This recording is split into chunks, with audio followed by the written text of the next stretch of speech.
Hello everyone, Turner Burner here with another video for you guys, and this is Boss Rush tutorial part 4. And what I'm going to go over in this video is perks for all the relevant classes relative to part 1, and I'll put links in the description for part 1, 2, and 3. And I'll talk about the perks, like how you should perk up for all the relevant classes, and then I'll also touch on example gameplay for all the relevant classes as well. So if you're watching this video and you're a subscriber to the channel, you are aware that I was able to, me and I believe 10 or 11 other people were able to complete all 37 maps in under 18 hours.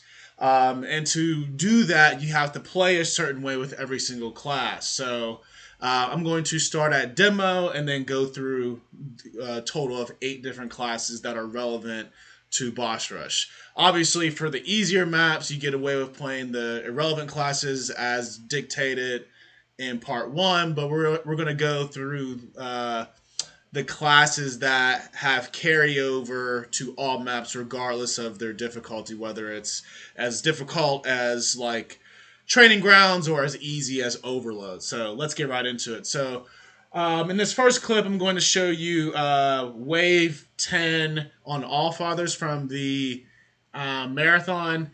And for each class, I'm going to show you either 1 or 2 waves relative to what I think makes sense. So as I've touched on in the past, it's really important as Demolitions to focus on the bosses.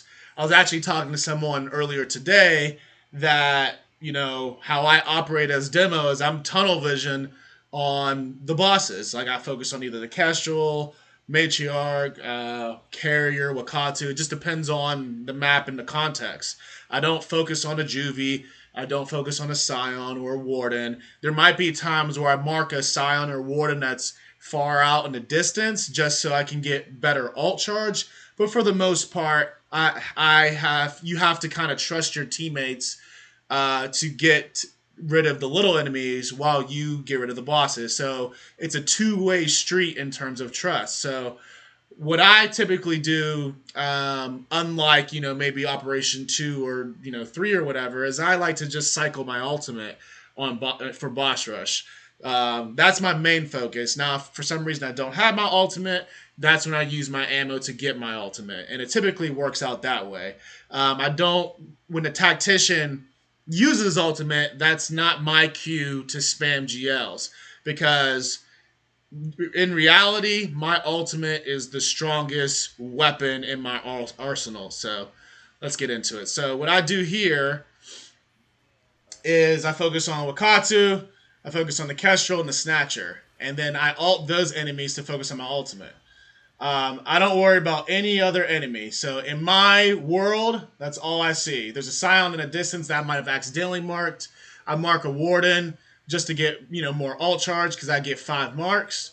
And basically I just cycle my ultimate. So sometimes I'll shoot only if I think I won't get my ultimate back for some reason. So as you can see, I have no GL bullets, but since I have my ultimate, none of that matters. So Kestrel, Snatcher, mark, wait till the Kestrel stops moving to summon your ultimate, and then you get it back. So it's bleeding, ult again, and you're going to get your ultimate back. So now, since the Tactician is doing what's necessary to get his ult back, I have reloaded my GL, but I'm not reliant on Tactician's ultimate. So I ult the Snatcher, and for some reason the Kestrel delayed coming in. Kestrel stops moving, I ult it again. So basically, it's just demo versus bosses. I'm not worried about anything else. As you can tell by the kill feed, the teammates are doing everything else, whether it's a Scion, a Juvie, whatever. So that's pretty much it for this clip. The gist of it is focus on bosses. That is why demo is in boss rush. This isn't regular horde to where most of the enemies, maybe you only have one matriarch in a wave and then most of the other enemies are Scions and Juvies and whatnot. You are needed specifically to efficiently get rid of bosses. There is no other purpose, or that is your main purpose as Demolitions. It sounds simplistic and it kind of looks simplistic in the video, but if you start focusing on Juvies or if you focus on GL spamming when you shouldn't, that can mess up your game because maybe you need that GL to charge your ult because maybe you missed your ult. So you just have to get in a rhythm of marking and hitting Y. That way you can recycle your ultimate. So that's pretty much it. I'm going to go into another clip as Demolitions that was from this marathon. Okay, here's the second clip from the marathon. It's one of the tougher waves that had occurred in the marathon. It was one of the close calls that we had that happened when we were doing hardest to easiest for the boss rush marathon. So as demo, again, like I've already established in a lot of videos, your focus is the bosses, mark and hit Y. Very simplistic. You can't get distracted by other things.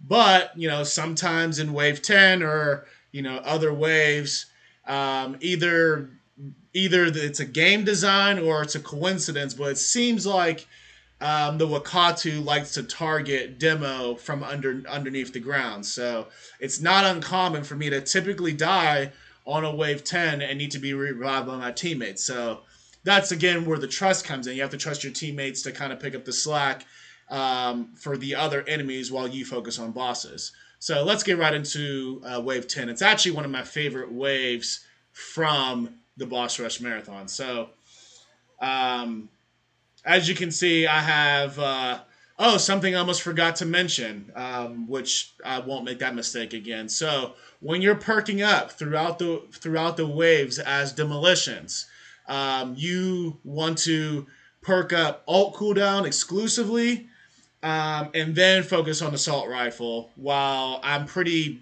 indifferent to whether you use ammo regen or crit damage, it doesn't really matter to me because I don't really think it matters in general. And typically when it comes down to boss rush, you really only have time to get, level up 2 different sections. Typically, there are rare occasions where a teammate will keep giving you energy, and then maybe you can level up more sections.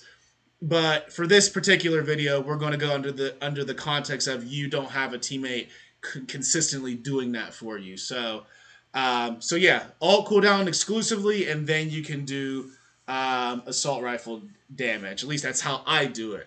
If you have a better experience doing something else, that's totally up to you. But that's how I do it as Demolitions. So Dam's one of the maps that it's not super tough, but if one thing happens, then everything just kind of goes to the toilet. So you just have to kind of just be on your toes when it comes down to Dam, because you really don't have a ton of cover. So focus on Kestrel, use my ult. Wakatu snuck up behind me since it's wave 10 and instantly downs me. But I use my ult on the Kestrel, which I must have missed. But since I mark, and I want to touch on this real quick. So when you mark multiple enemies as Demolitions, so let's say you mark a carrier, a Kestrel, and a Wakatu as an example. Let's just say hypothetically, out of those 3 marks, you completely whiff on the Kestrel as an example, right?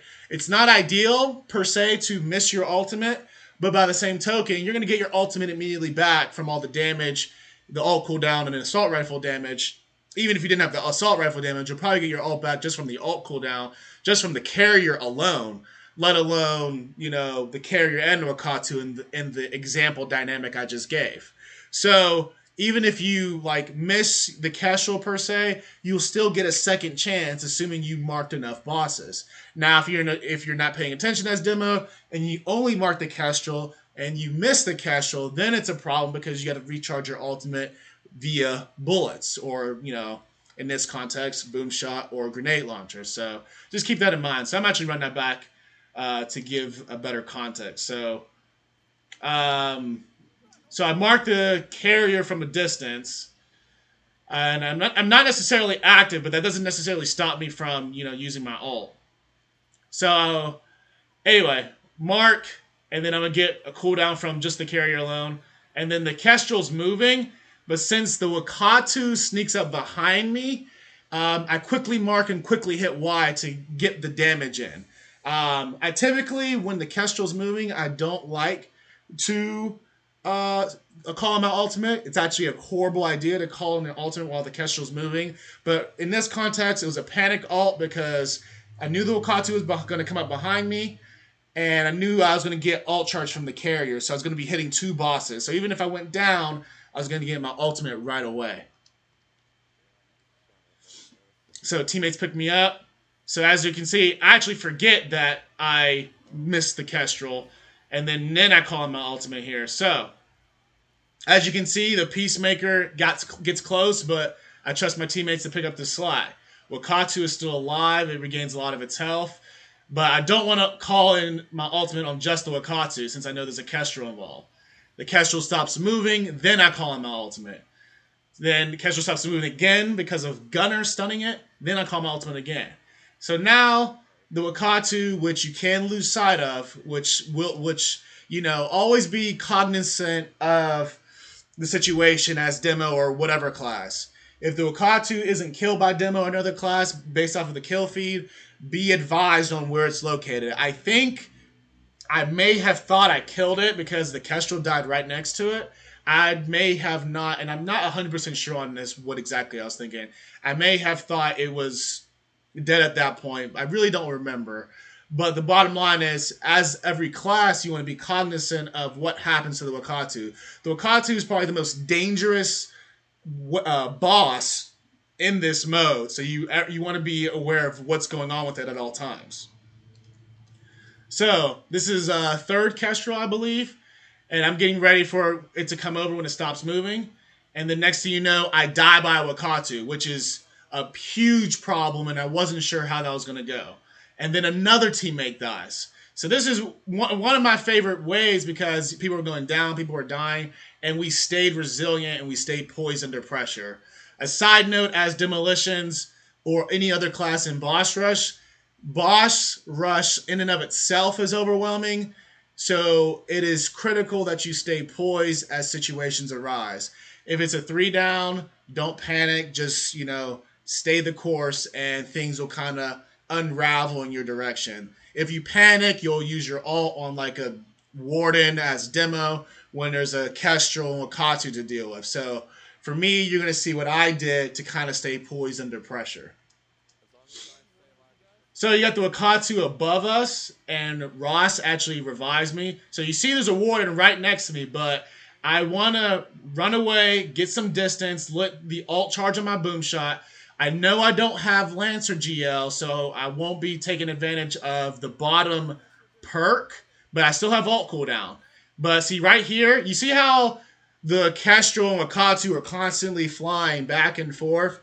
If I were to have panicked and called in my ultimate when they were still moving, we would have definitely lost that game because I didn't have both Lancer GL and boom shot, and I would have completely whiffed on my ultimate. And in this particular context, Ross as Tactician didn't have his ultimate either. So what I did is specifically the Kestrel, but luckily they both stopped moving at about the same time.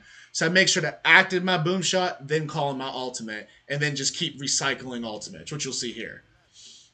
So, and that's pretty much it what you want to do. Get active, calling your ultimate. If you're accurate with boom shot from a distance, do that. But yeah, that's pretty much it, and that's how we got out of that situation. Me kind of staying poised, not panicking under pressure. I can't even count on my hands the amount of times we've lost because someone overreacted in a situation where they didn't need to. So that's pretty much it as demo, guys. If you have questions on demo, comment below. That's actually the class I'm probably strongest in, so I'll probably have the most to say about it. But yeah, we're going to go into Tactician next.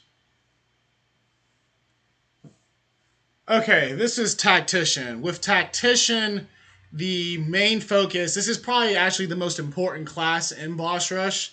It does a lot of damage while also resupplying explosives.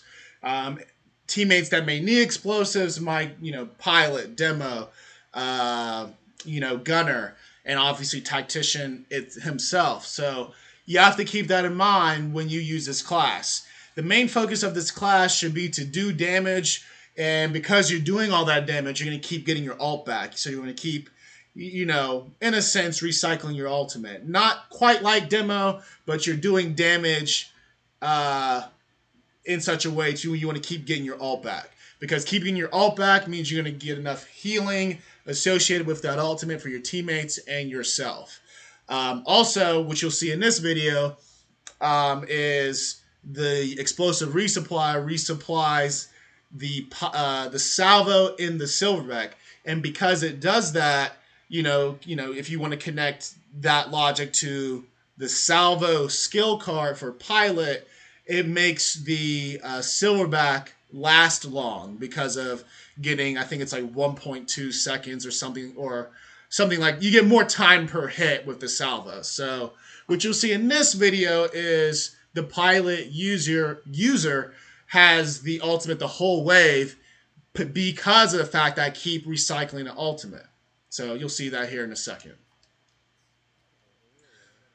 So with Tactician, how you want to perk is first explosive resupply, then you want to do assault rifle, and then if you have money for it, cool down on kill. All those perks help you recharge your ultimate, and that is the main focus. So because of discipline increasing bleed, it is smart to shoot the Kestrel. I might not necessarily do it here, but it's, if a Kestrel is coming over to you, it is smart to shoot it with the bullets and then Lancer GL it, because of the fact that you're going to get bleed. You could Lancer GL immediately, but the fact that it's moving makes it harder to hit. So I recommend shooting the Kestrel with bullets, and then once it gets stationary, calling your ultimate, and then start Lancer GL, or using Lancer GL on the Kestrel, which will increase your bleed. So you'll see some of that in this video. So I do a little bit of shooting on the Kestrel, and then I just Lancer GL like normal. So what I do is kind of intermix shooting bullets and Lancer GLing. So that way I increase my bleed. It's a little bit of an exploit, but we use everything we have at our disposal for boss rush. So anyway, I'm almost got my ultimate again. I just have to get a couple more kills and also shoot things to get more damage. And then I get my ultimate again. As you can see, it's refilling the silverback, so he can spend salvo to extend it. And because I have on duration, he's going to get a lot of salvo back during this ultimate. And, because I'm doing Lancer GL with discipline and all the damage I'm doing, I just keep getting my ultimate back. So I was only waiting a couple seconds there before getting my ultimate. So that was really good there. There's a bunch of DR1s in here, but because I refilled the pilot silverback, he's able to crowd control and shoot all the DR1s. I'm in a situation where I don't have my ultimate, so I have a couple Lancer GL, and I need to think of ways to get my ultimate back. It may not be critical because of where we're at in the wave, but that as a Tactician, you need to be constantly thinking about how you're going to get your ultimate back to help your teammates. Because ultimately, you don't know where your teammates are at in terms of explosive resupply. Because of the fact that Pilot's ultimate and also Demo's ultimate was so useful, it wasn't critical to get my ultimate again. So that's pretty much it, guys. Like I said, you want to perk explosive resupply first, and then you want to go assault rifle because that'll increase the damage associated with the Lancer GL, which also increases the damage associated with discipline.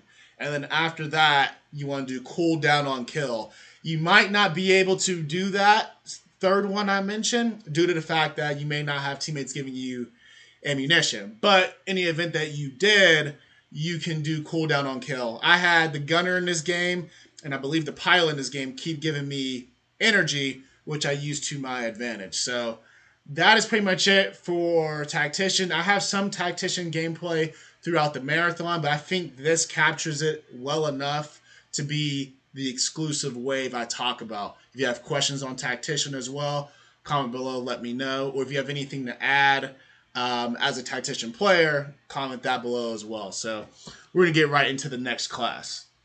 Okay, the next class I want to talk about is Striker. The thing with the Striker class is it has decent health, and it has extremely high damage output because of the Breaker Mace skill card and also the ultimate allowing you to do more damage in your ultimate. And because of the Breaker Mace skill card, you end up getting your ultimate often in boss rush because of all the bleeding you do to the larger enemies. Striker is actually best utilized in boss rush compared to other modes.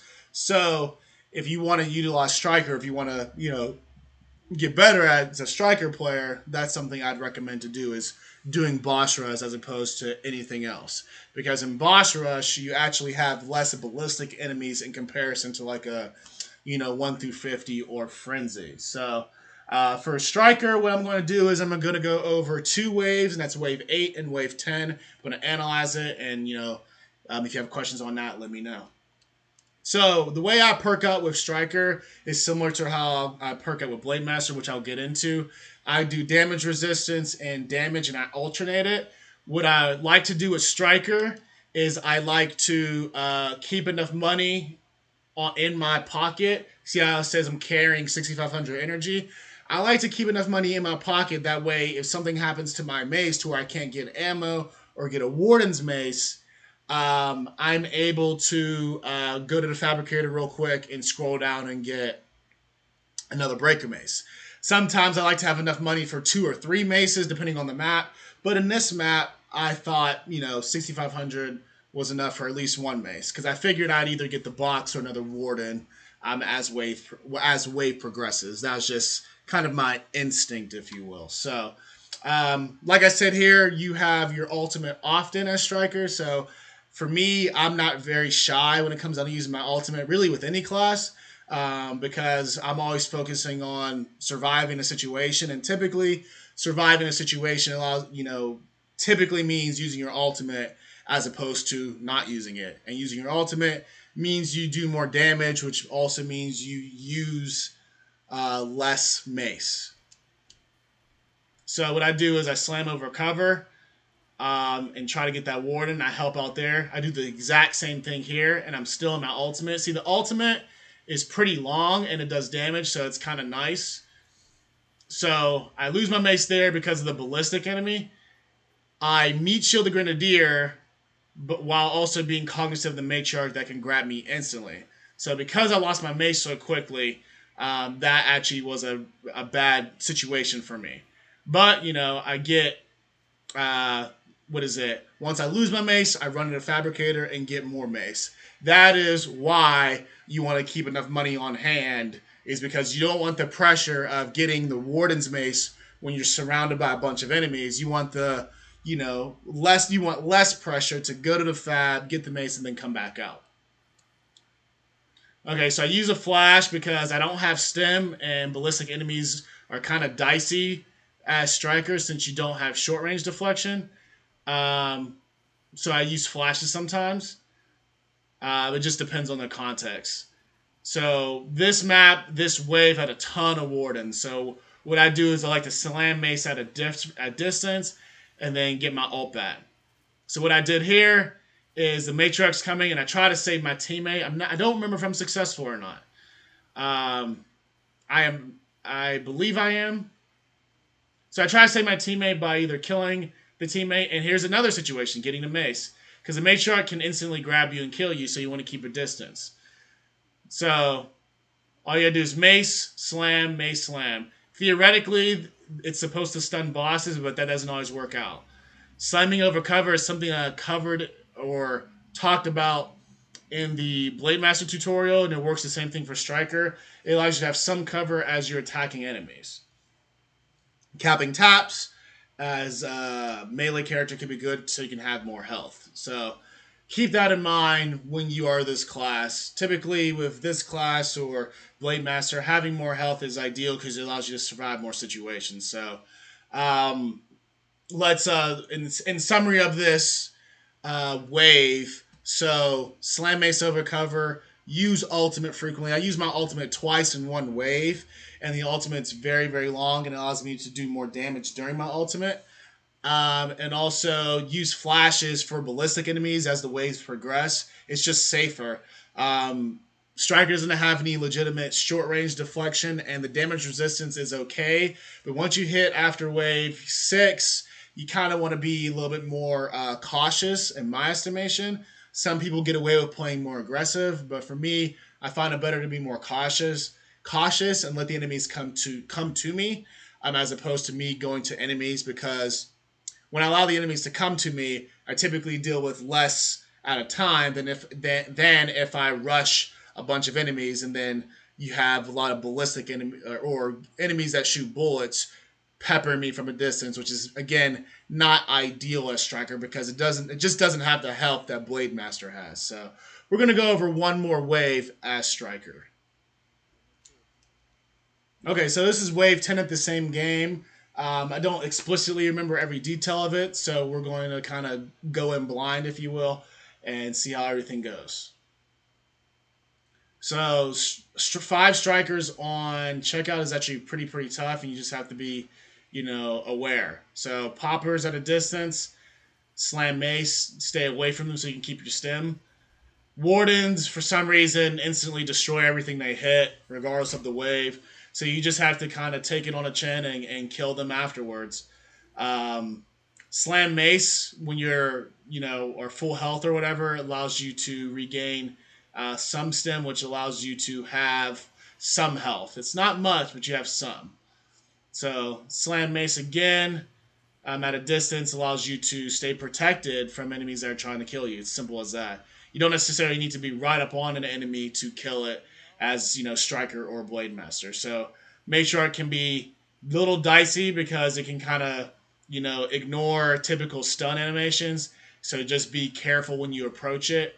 I like to slam mace at a distance. That way I'm not overly concerned by the Matriarch itself. So here's a situation where I am not entirely handling the situation as smart as I could.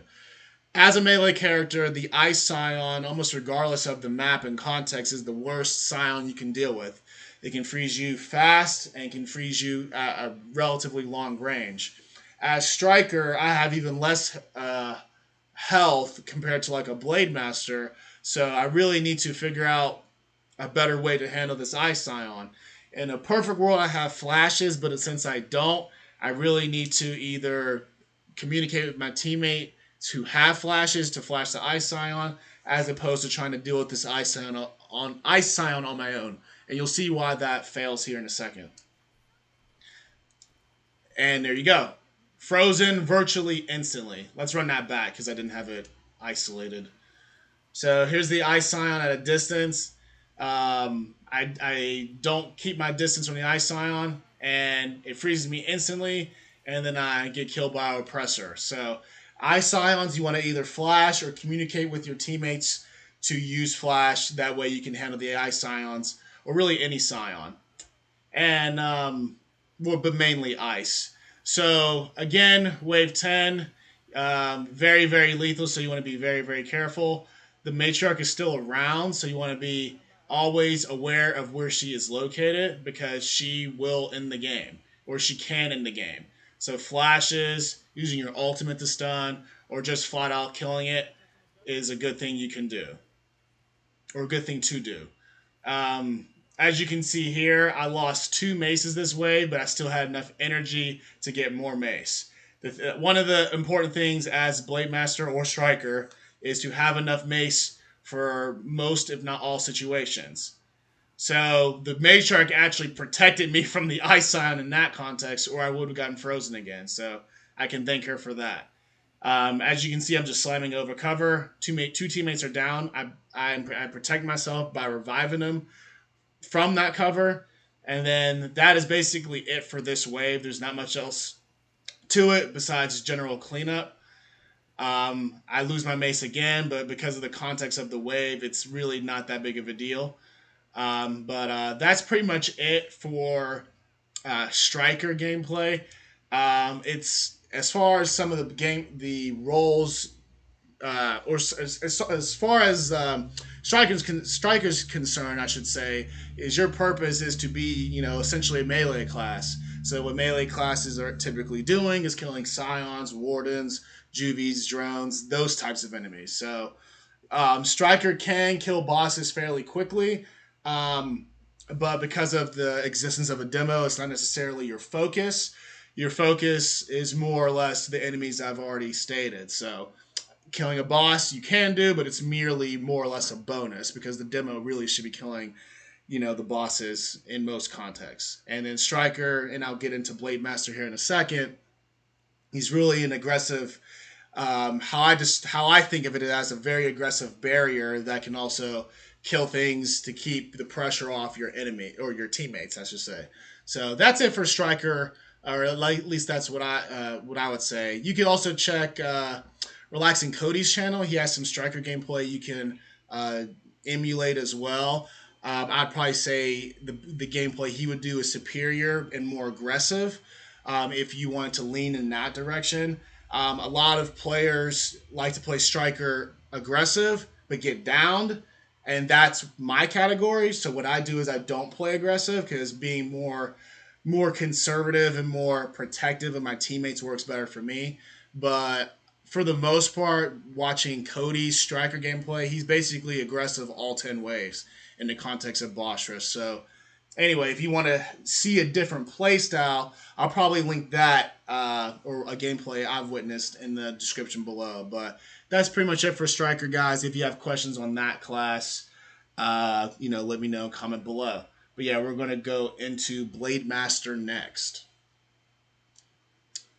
Okay, we're going to talk about Blademaster. So with Blademaster, for what I like to do, and first and foremost, this is probably my favorite wave as Blademaster. I feel like this is the cleanest wave I played, considering how late it was in the wave and how much damage I did and the result of the game. I feel like it's one of the better waves I did in the boss rush marathon compared to my other Blademaster gameplay in the same marathon. So this is the example I'm going to use. I have other Blademaster gameplay on my channel that you can also check out if you want to get more in depth in this class. But for perks, what I like to do is, and then again, just to plug in another thing as well, the Ultimate Blademaster tutorial covers some of the things I'm going to talk about in this video. So the Ultimate Blademaster tutorial, which is also the RelaxingKoty experience, I will talk about, or I talk about different situations that Blademaster can do to put them in the most optimal situations to win games. You learn how to perk and how to play and different movements and escape and horde. So I recommend you check out that video if you want to get more in depth into that class. But I'll talk about some general concepts in this video. So what I do as Blademaster is I like to alternate the bleed perk and the damage resistance perk. So what I do is I alternate it until they're both 6, and then I keep damage resistance at 6, and then I take bleed all the way to 10. That seems to be the best course of action. And then what I do with the remaining energy is I save it for emergency maces. So that is how I do. That's how I win boss rush games. If you have another system, comment below. Well, that's how I do it, and that's how I did it in the marathon. So let's look at wave 10 in its entirety. And if I didn't already say this will be the only wave I'll go over for Blademaster, because I think it captures the essence of the class. So having flashbangs, as I already touched on in the Blademaster tutorial video, is key because you can flash certain enemies. So I didn't have my breaker mace out, so because of that, I didn't have the damage resistance I wanted. But as soon as I saw a scion, I decided to pop my ultimate. And I just want to touch on something that's specific to Blademaster, but it's also a general concept. The purpose of your ultimate, for the most part, is to kill enemies. So there is no such thing as really a bad ultimate per se. It's ideal for all classes, in theory, to have their ultimates at the beginning of every wave. just because it starts the wave out on the right foot. But in reality, most of these classes get their ultimate so fast anyway. It doesn't really matter how you do it. And the purpose of your ultimate is to kill enemies. You don't want to get in a situation to where you lose a match because you saved your ultimate, which can has happened to me, and it's actually pretty infuriating because it's like if you just used your ultimate, we'd have at least survived that situation, and who knows what would have happened after that. So focus on just killing the enemies in front of you in terms of your thought process, and that'll lead to overall better games. So use your ultimate as frequently as you want, and I guarantee you'll be better off than you did if you didn't. So what I do is I use my ultimate on the Warden and Scion, and I thought there were more enemies around, but since there weren't, I take my mace out for more damage resistance, and also I use other enemies to get more charge. As you can see, I am already at 3/4, so if I could get like one Scion or one Pouncer, I'll probably get it back again. The Pouncer nudges me while also I have to dodge a bouncing drop shot. And then I know I'm going to get my ultimate pretty quickly again. So as I wait to get it again, and another thing as Blademaster you want to be also aware of is using your ultimate actually protects the mace because you're not using your mace as much. And as you can see in the wave, we actually got a long wave to go. So it's not like we only have like a couple more enemies. We got a decent amount of enemies to go. So using your ultimate accelerates that process and keeps the pressure off your teammates. So it's actually bigger than just like, oh, using your ultimate in quote unquote exact right situation, which really it's hard to predict and really doesn't exist. You just got to use your ultimate to progress through the wave and survive specific situations. And in the Blademaster context, it protects the life of the mace. So I use my flashbang, and I'm aware of the breaker mace that I'm going to pass up, but I also want to use my ultimate here, and also have that blue box, and I also have a warden there. So all in all, I'm going to progress through the wave while killing enemies, using my ultimate, and saving mace. So we're about 2/5 through the wave, and I'm in a situation where two teammates are down, and I just need to use Breaker Mace to save them. So slamming mace, in most contexts pushes the warden back unless it doesn't work properly. So you just have to be aware of that. And here's another situation where I just use my ultimate.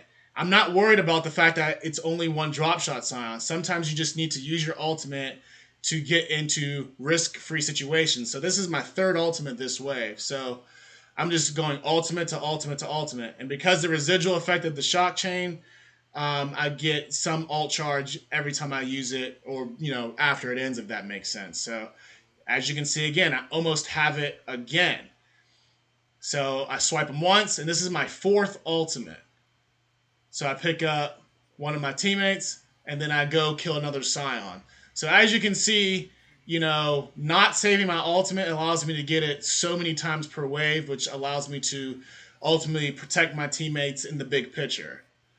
So just keep that in mind for when you use Blademaster and you are unsure if you want to use your ultimate in a certain dynamic. So now the wave is virtually over, or close to over, and I just need to be aware of ballistic enemies, or really any enemy as well. Simon mace over cover, keeping mace out for damage resistance, and that is pretty much it for the wave. We'll go through and finish it.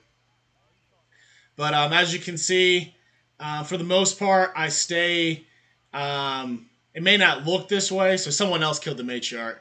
It may not look obvious, but I stay in a general region to protect Demo Tactician or the lower health characters from like a Warden, a Scion, a Juvie, because that's kind of the job of Blademaster. It's not obvious based on how I play, but in the back of your head, you have to make sure a Grenadier or a Pouncer stays, off of the explosive characters, because typically if Tactician doesn't have his ultimate, they don't have the necessary protection. So you need to just be aware of that and keep killing the little enemies from a Warden all the way down to a Juvie, and then that'll help your teammate win boss rush matches. So feel free to look at the boss rush marathon reactor if you want to see more Blademaster gameplay, or just check my channel because I have a few games where it's Blademaster only boss rush games, and also different other modes as well and escape. So that's pretty much it, guys. Let's get to the next class.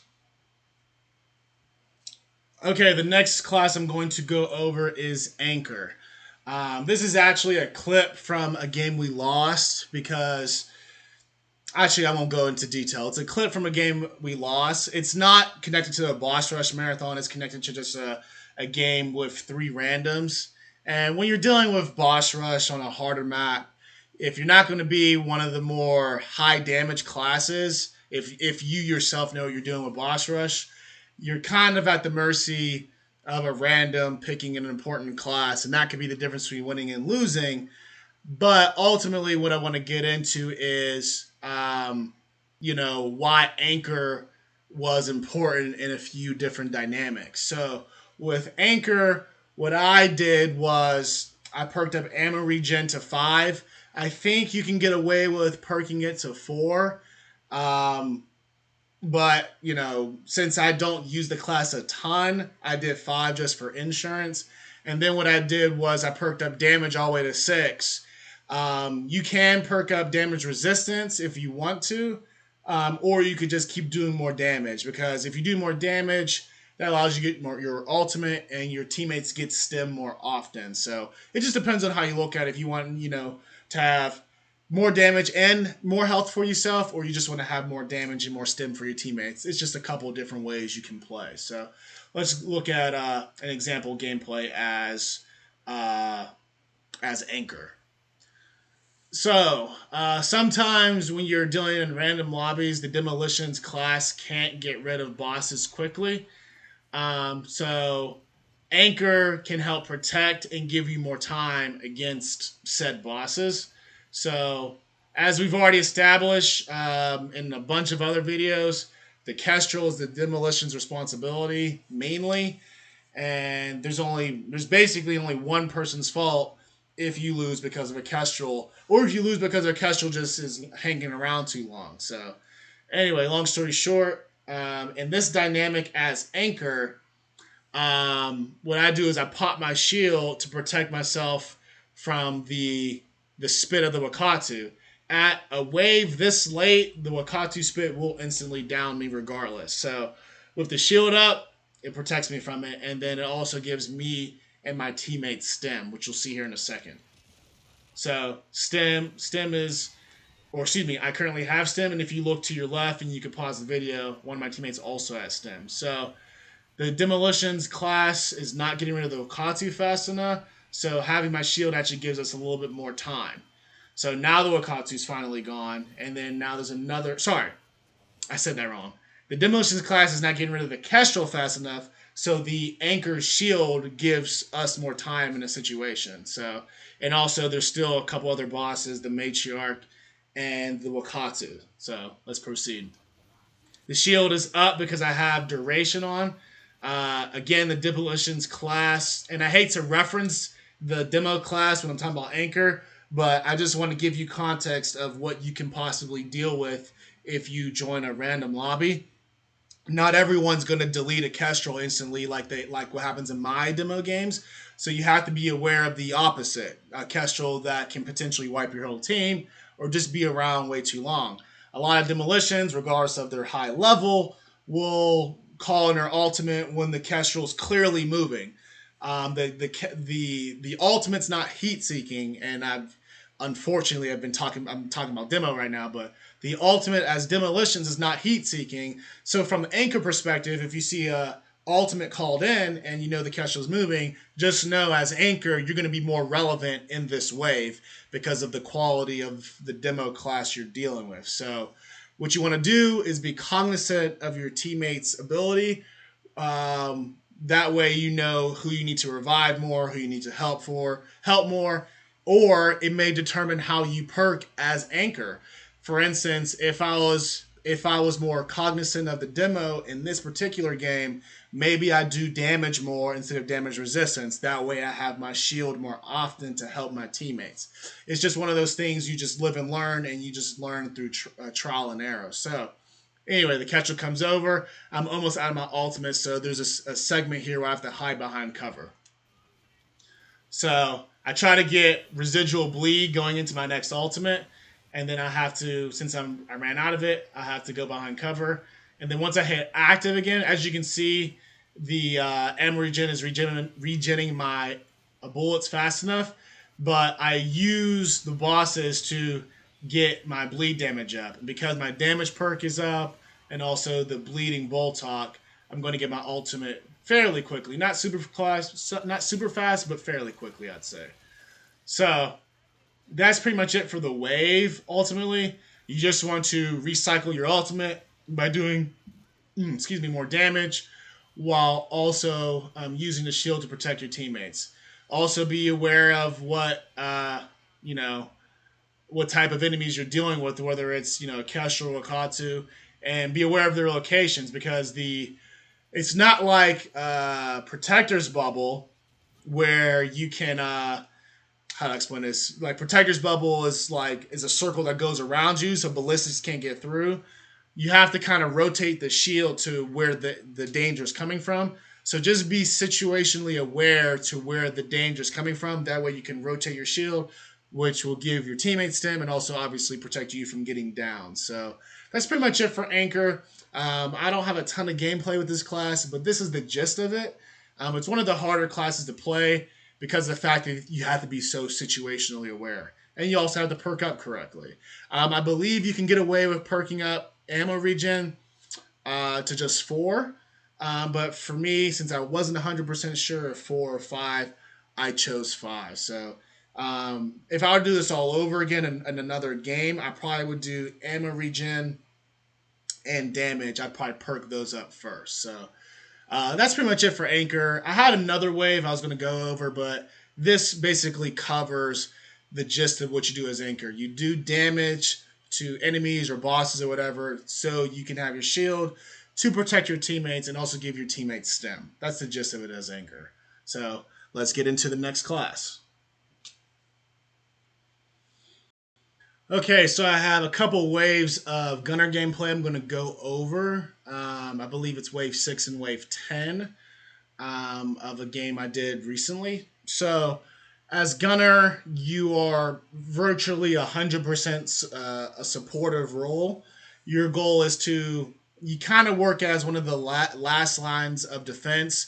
So, like, hypothetically speaking, one of the more ideal lineups for boss rush is Demo, Tactician, Gunner, and 2 Blademasters, I'd say. That's probably the best lineup for most maps. So theoretically, if 2 Blademasters go down or die, it's just Demo, Tac, and Gunner. And the Gunner can stun enemies, which allows the Demo and Tactician to be protective so they can do all their damage, what they typically do. So I look at Gunner as one of the more important classes because they have to be really on top of stunning enemies, using their ultimate correctly. Because if you remember from my skill card video, the ultimate is called Team Resist, which gives, I believe it's 95% damage resistance while Gunner's in the ultimate, which is very, very useful if you're dealing with a Kestrel, a Katsu Spit, whatever. It just protects you from getting too much damage. So the job as Gunner, I would say, is to stun enemies and try to get your ultimate as fast as possible.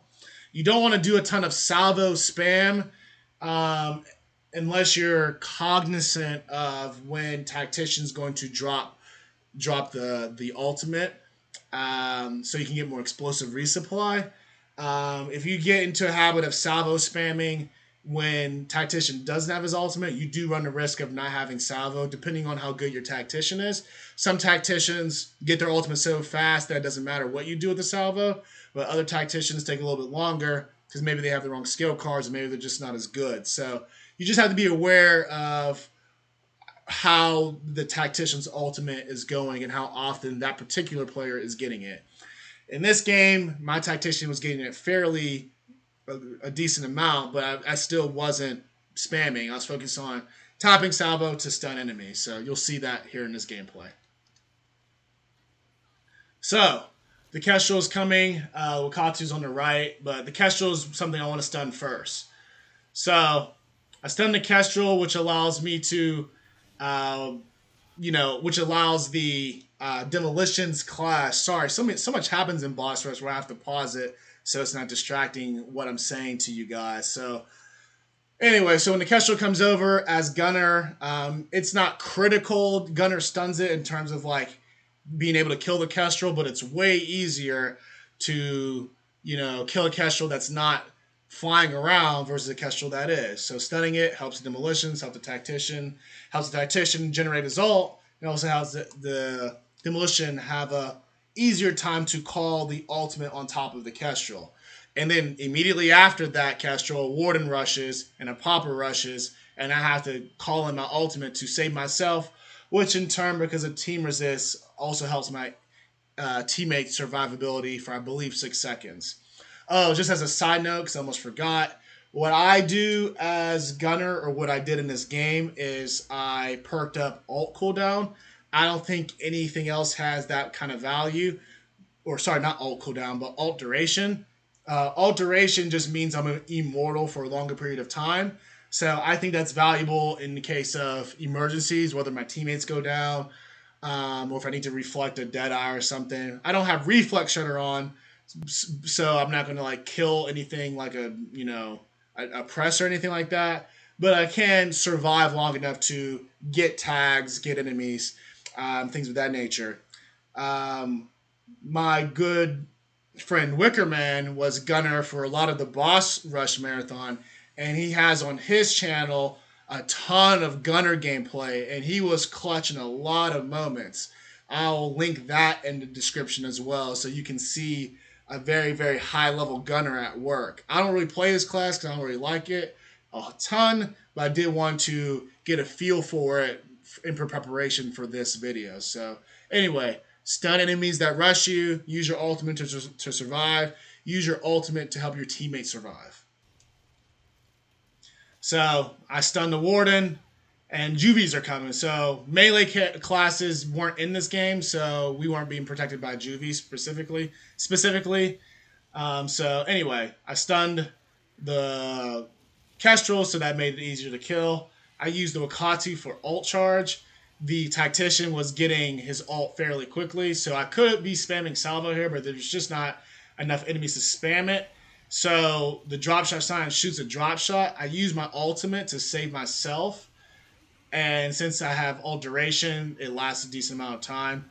Stunning and also using ult. That's basically the gist of it. The Matriarch might rush in, so you just have to be aware of that. And then what I do is I stun it there.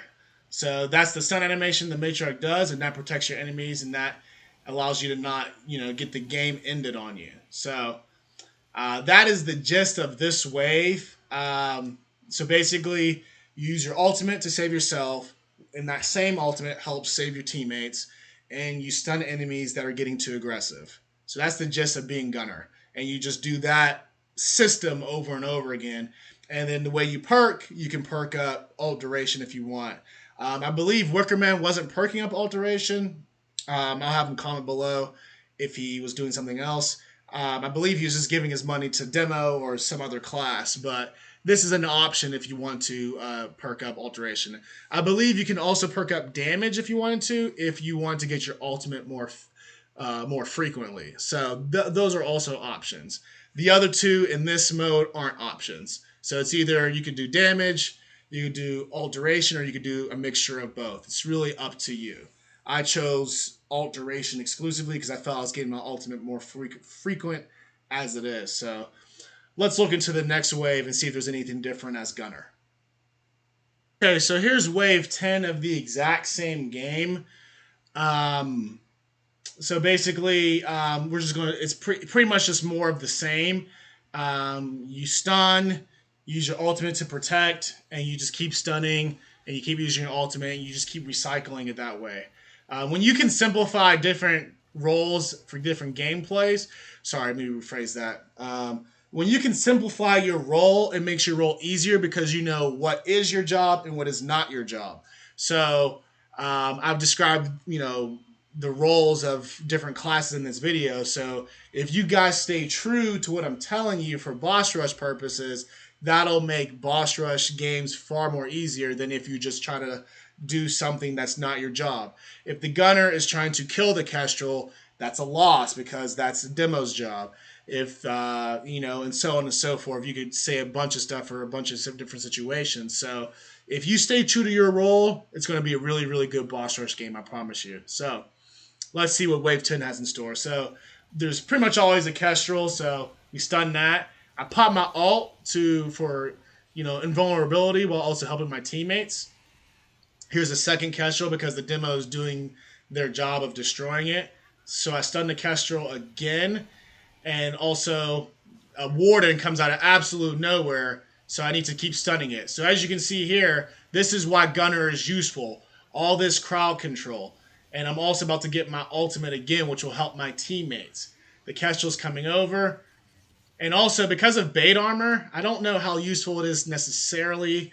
Or sorry, not bait armor, but ultimate battery, which is a skill card I'm using. Because again, Gunner's role is support, and ultimate battery will help, to some extent, your teammates get their ultimates, assuming you're getting hit by anything outside of your ultimate. So, long story short, because of that supportive role, that helps your teammate in so many different situations that most people may be unaware of, because not everything that happens to the benefit when you're a supportive class is obvious to what happens on screen. So that's probably the best way I can describe it. It's Gunner's importance is not obvious. So when it comes down to being the Gunner class, you have to be content with being a more supportive role. I don't want to say it's like a thankless role because I'm highly aware of the importance, but the average or new boss rush player may see your damage and see you only doing like 50,000 and think you're not doing anything, but in reality you're doing so much more than they could ever imagine. So let's proceed. So Wakatu in the air, Kestrel in the air. The Wakatu likes to throw up pretty much all the time. It's actually kind of annoying, which will instantly down all classes except Gunner and his ultimate. So that's why I pop it here. The team resists help my teammates. And I also stun the Kestrel, which also neutralizes the Kestrel from killing us. There's a DR1 coming, but also Pilot helps out here, so that helps also the crowd control. Stunning the Kestrel again, which again helps my teammates, which stops the Kestrel from attacking us, and just makes an overall easier game. Warden's rushing, stun, just constant stunning, constant getting my ultimate back, and that is the gist of it. I can't remember if the Snatcher rushes or not, but that's pretty much it as Gunner. You stun enemies, you use the damage to get your ult back, you use the stun to protect your enemies, and you just keep recycling those principles, and now it leads to a good Gunner gameplay. Keep in mind, it's strictly a supporter role, so don't get overly gung-ho and overly aggressive because you're virtually the last line of defense in most contexts. So that's pretty much it for Gunner. Let's get into a couple more classes. Okay, so the next class I'm going to go over is Pilot. Now, Pilot is a class I am by no means good with, and I don't really care to play a ton. So I kind of leverage my friend's experience as far as explaining to you guys. But as far as classes for boss rush, it's probably my least favorite class of the 8 I kind of sort of rotate, if I rotate at all, honestly. But with Pilot, one thing I don't do that, or at least I don't have footage in my recent videos, is what I would recommend if you're going to be this class, I would run Drop Shot and Lancer GL. Lancer GL has a faster fire rate than the Drop Shot, so if you're in Tactician's ultimate, you're likely to get your ultimate quicker because you're shooting more shots. Also, when you have launcher capacity, I don't know what it takes to Lancer GL all the way up to, but basically you have way more than 3. It might be 6 or 7. I'm at level 10. I'm not entirely sure, but I believe it for Drop Shot it's around 7. So, the one of the critical roles with Pilot is crowd control. Kind of works like Blademaster or even Gunner would work, except Pilot for the most part you have that extra, structure of health with the silverback to protect your teammates. Because, as an example, if the only thing that instantly kills a silverback in boss rush is the matriarch. Everything else, you have more time to hit it with more salvo, so you can gain your health back. And like I said, which I'll touch on, maybe put more links in the description, is the skill cards video. You have to watch that video before you watch this one. If you don't do that, you won't understand what I'm talking about. So, anyway, with one of the skill cards that Pilot has is the drop shot card, the hammer, which allows it to do stunning and also more damage. The perks that have been suggested to me is ammo capacity and doing more damage. The damage stacks with the silverback and also allows you to do more damage with the drop shot. And then the ammo capacity extends to the explosive guns you'd be using. I don't know if people would use boom shot necessarily, but what I would use is Lancer GL and drop shot. And having more ammo and having that ammo do more damage will allow you to get your ultimate faster. So, again, I don't use Lancer GL. At least I don't have it recorded anywhere in any videos I've uploaded. But I would recommend Lancer GL and drop shot. That way, when drop shot runs out, you're spamming GL to get your ult back. So, let's see what happens in Wave 10. So one thing I struggle with as Pilot is trying to drop shot a Kestrel. It's a lot easier to stun the Kestrel as Gunner, but that's just something I've not mastered as Pilot. So I like Pilot way more for Escape, but that's just a side note. So I use the the Wakatu to get some ult charges I can. I do stun the Kestrel there. I do stun the Warden right there too, so there's a little bit of crowd control that's happening right now. So the Kestrel dies probably because of Demolitions. I'm not fully paying attention, but I'm also just using the stun to get my ult back. The damage and the stun will allow me to get my ult back, and I almost have it. So I try to do a long range shot on the Matriarch. It doesn't work, and then I do this shot on the Kestrel, which is a little short. It's just not an easy thing to do. That's why I like Lancer GL. So, anyway, I almost have my ult if I can hit another shot. So we're dealing with the third Kestrel now. And now because of the passive, I definitely have my ultimate. So right now I pop my ult. I didn't realize at that time I kind of was tunnel vision on popping my ult because things were getting kind of hectic. And I didn't realize that my teammate was down until it was too late. But, I'm able to kind of make up for it for some of the crowd control I do on the Warden and a few other enemies. So I alternate between Bleeding Mulcher and Salvo. I don't only use Salvo or only use Mulcher. As you can see here, the Silverback protects me from the Wakatu spit. But what the Silverback won't protect me from is the Matriarch, which we'll see if I die from it instantly here in a second. So, using crowd control to deal with the smaller enemies that are not shooting my teammates, but they are dealing with me and the Silverback, which is good because it frees up my teammates overall. So I am in Tactician's ultimate, and in this context, I really just need to spam Salvo, but I do alternate out of habit. But when you're in Tactician's ultimate, just spam Salvo because it'll extend the length of your Silverback. You'll have plenty of Mulcher afterwards once the ultimate ends. Just a point of order for your future games. So one of my main goals is to, because of Cold Finish, freeze lower health enemies if it comes up. Crowd control, freeze a Wakatu if it comes up, which is very, very, very important as Pilot, which I'm trying to do right here.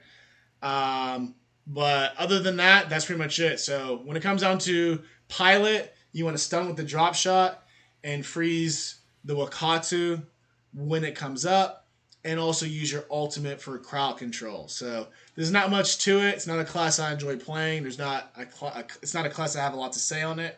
But that's pretty much it. Just remember, you want to alternate perking up damage and ammo capacity while also using Lancer GL instead of exclusively drop shot.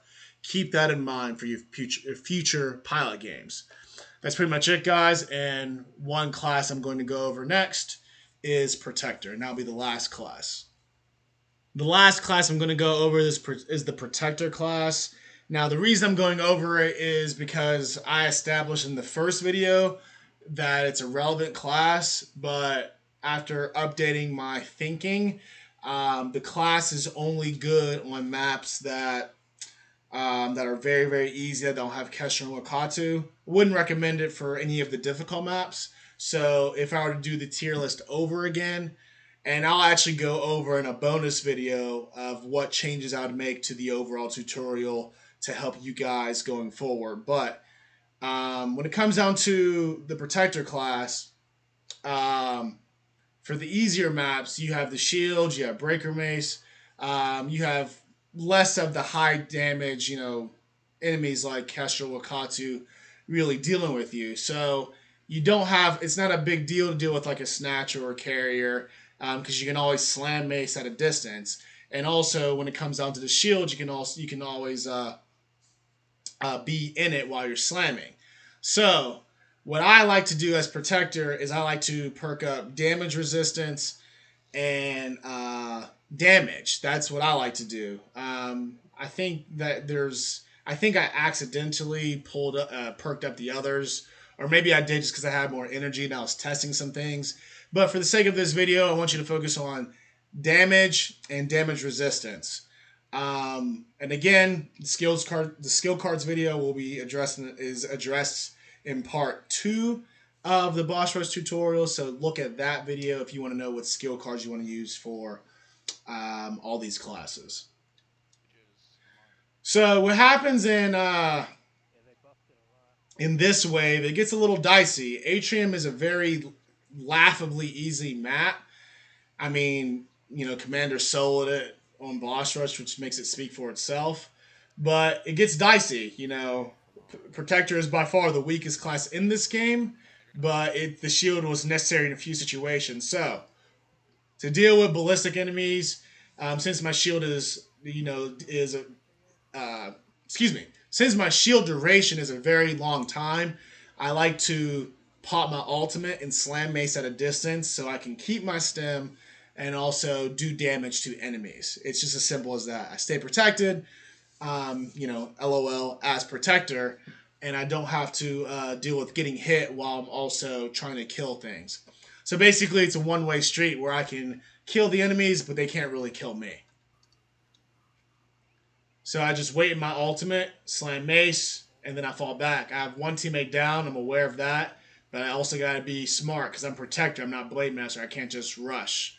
So one teammate dies. I slam Mace at a distance. So I'm killing enemies as they try to kill me through the shield, which doesn't work out for them. As I mentioned in my Striker gameplay and Blademaster gameplay, it's really, really good to have enough money for maces. And in this game, I have a ton of money for maces. So anyway, we're halfway through the wave, and I believe I still have flashes. But I'm also aware that Protector doesn't have the highest health, so I'm just aware of that. I can't really rush a bunch of DR1s, even though it's a multi-down situation, so I just have to be smart here. Slam Mace over cover and hopefully kill enemies. Now I can pop my ult while also stunning the Warden while I'm in my ult. So I was able to save my teammate because of the class. So here, I'm actually running that back a second. So first segment is I'm dealing with enemies slamming Mace while I'm in my shield. Like I already stated, it's a one-way street, so I can kill them while they can't kill me. Unless, obviously, they run through and try to, punch me. That'd be the only way they can kill me. They can't kill me with ballistics. So, none of my teammates is attacking a DR1. And for me, I'm just less aggressive than most players. I like to let enemies come to me. And that's, maybe that's because of solo run experience. Maybe people should do solo runs more. Because when it comes down to situations, I'm used to being the only one. So I'm very rarely rushing into, unless it's escape, of course, because they're not very lethal at all. Doing solo runs allows me to prepare for certain situations that most people that only do 5-person runs may not be prepared for. So that's probably why I'm a little bit more cautious than the average player. because I'm used to not having anyone to pick me up. So I'm starting to see like a similar pattern where a lot of melee classes that aren't Blademaster like to rush on wave 10, or if it's a 1 through 50 and wave 50, and it gets to situations where a lot of players are down, which can, put yourself in a situation where you're probably going to lose. We already had one teammate die. So for me, when I knew one teammate died that was nowhere near me that I couldn't revive, I adjusted my thinking knowing that I only have three more teammates. So when you're a melee class or really any other class, be aware of who's down, who died, the wave, how lethal the enemies are on that wave. There's just more things you want to think about as opposed to I'm a melee class. Let me just use my mace to kill the enemy in front of me. So there's more to it than that. I guarantee you, if you only think about it through that lens of your melee class, you're just going to use mace to kill enemies. You're probably going to have a hard time dealing with later waves of certain horde matches because there's no mercy in horde.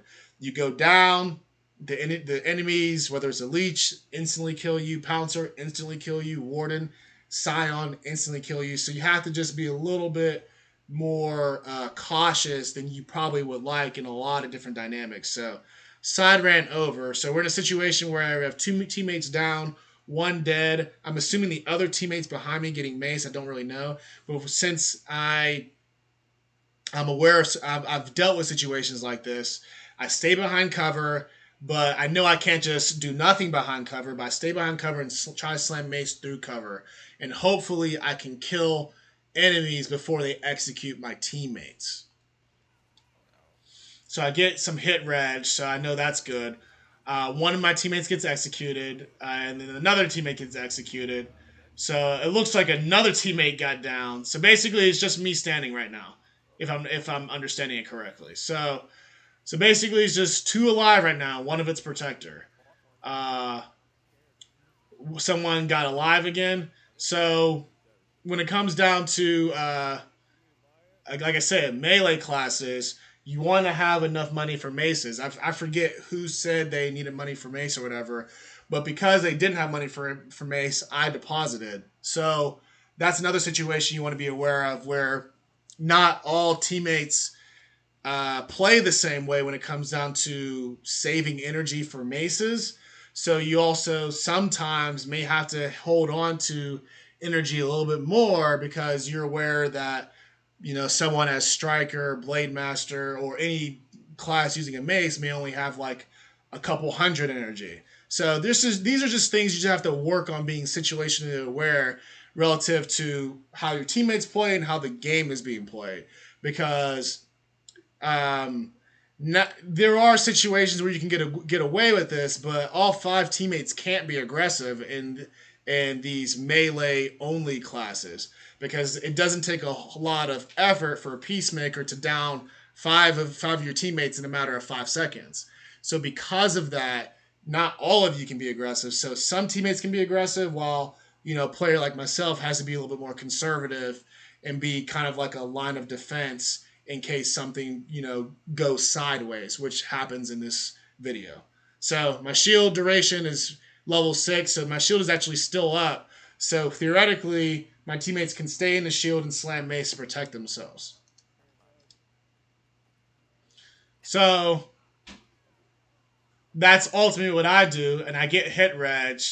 I'm not entirely sure why they didn't do that, but they didn't, and that's just how the game goes sometimes. So if they were in my shield, they wouldn't be down. So since my ultimate comes up often, I just pop it again. So yeah, just constantly, gaining my ultimate because of all the break and mace damage was the key to closing a deal on a very, very easy map. If I was any other class, we might completely lose here because of the fact that teammates are dying, teammates are getting killed, and some people were just more aggressive than how I play. So that's pretty much it as protector. So similar to any other melee class, you need to be pretty, I wouldn't say super cautious, but you need to be aggressively cautious to where you're getting kills, but you're not putting yourself at all the risk in the world. So there's a balance. So you want to put, if you see like 4 peacemakers as protector, you're not going to rush it. You really shouldn't rush 4 peacemakers in any context, regardless of what class you are, unless you're gunner, because in your ultimate, because you that's the only class that's guaranteed to survive that situation. So you have to pick your battles. What enemies you're going to slam mace through cover, what teammate or enemies you're going to aggressively rush. So as protector, you can get away with rushing a warden, but you may not get away with rushing a peacemaker, a tri-shard DR1, an overkill DR1. Definitely not a locust hybrid. Definitely not an ice scion. So those enemies you might want to pop your ult, slam through the shield. It just depends on the situation. So you're gonna get damage through the mace. You're gonna get damage through hitting with the mace. You're gonna get healing because of the passive, because of the mace damage, and also you're gonna get your ultimate often because you're doing high bleed, high damage, and it allows you to charge your ult faster, which allows for safer kills. So that's pretty much it, guys. I'll see if there's anything noteworthy after this, but that is basically it for this tutorial. If you have questions, comments, thoughts that you'd like to share, that's pretty much it, guys. This is actually going to be the very last tutorial for Gears 5 for this channel. So at least will be posted on YouTube. If you have questions, comments, thoughts for myself, let me know. As always, thanks for listening. Thanks for watching. And let me know what you think of the boss rush tutorial and if it's had any positive impact on you as a current, new, or old boss rush player. That's pretty much it, guys. Stay tuned for the next video. And as always, thanks for listening and thanks for watching. You guys have a good one. Peace.